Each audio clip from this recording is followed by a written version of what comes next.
নমস্কার বন্ধুরা, আমাদের চ্যানেলে আপনাদেরকে স্বাগত জানাই।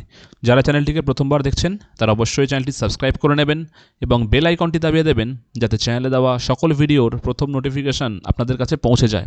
তো এসএসসিকে অলরেডি কিন্তু নির্দেশ দেওয়া হয়েছিল যে গ্রুপ সি এবং ডিতে যারা টেন্টেড ক্যান্ডিডেট নয়, মানে not specifically found to be tainted, তাদের কিন্তু নামের একটা লিস্ট প্রকাশ করতে বলা হয়েছিল এসএসসিকে।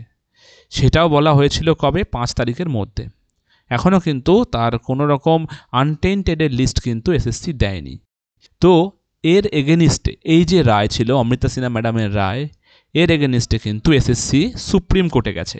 আপনাদের সামনে দেখতে পাচ্ছেন আপনারা, এই হলো সেই কেসের details. Diary number 70169 of 2025, West Bengal Central School Service Commission versus Subir Sarkar. দেখতে পাচ্ছেন এটা ফাইল করা হয়েছে কবে? 5 তারিখে ফাইল করা হয়েছে। কেন? কারণ 5ই ডিসেম্বরই কিন্তু সেই ডেটটি ছিল যে ডেটে কিন্তু এই আনটেন্টেড ক্যান্ডিডেটের নামের লিস্ট প্রকাশ করার কথা ছিল। তো সরকার চায় না আনটেন্টেড ক্যান্ডিডেটের নামের লিস্ট প্রকাশ করতে। এই কারণের জন্য সরকার কি করেছে? সরকার সোজাসুজি সুপ্রিম কোর্টে গেছে।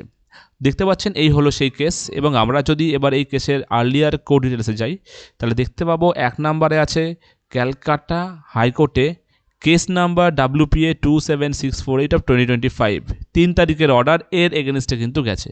এবার আমরা যদি এই অর্ডার কপিটাকে দেখে নিই, WPA 27648, তাহলে দেখতে পাচ্ছেন এই হলো সেই order copy WPA 27648 of 2025, Subir Sarkar versus state of West Bengal. এবার আমরা যদি এর নিচের দিকে যাই, একদম লাস্টের দিকে 42 নম্বরটা দেখুন কি বলছে।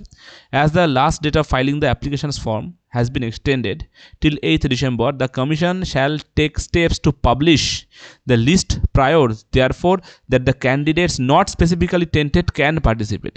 যাতে নট স্পেসিফিক্যালি টেন্টেড যে সমস্ত ক্যান্ডিডেট আছে তারা যেন এটাতে পার্টিসিপেট করতে পারে।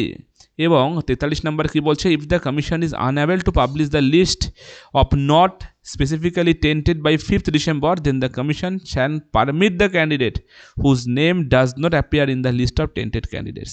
টেন্টেড ক্যান্ডিডেটের লিস্টে যাদের নাম থাকবে না তাদের প্রত্যেককে কমিশনকে পারমিশন দিতে হবে তারা যেন পরীক্ষায় বসতে পারে। এই গ্রুপ সিডির যে পরীক্ষা চলছে তাতে, যে অ্যাপ্লিকেশান চলছে তাতে। ম্যাটারটি 6th of January শোনার কথা ছিল, বাট এটা এখন চলে গেছে সুপ্রিম কোর্টে।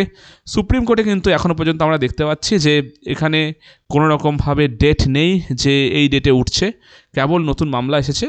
ডেট যখনই আসবে আমরা অবশ্যই আপনাদেরকে ইনফর্ম করব।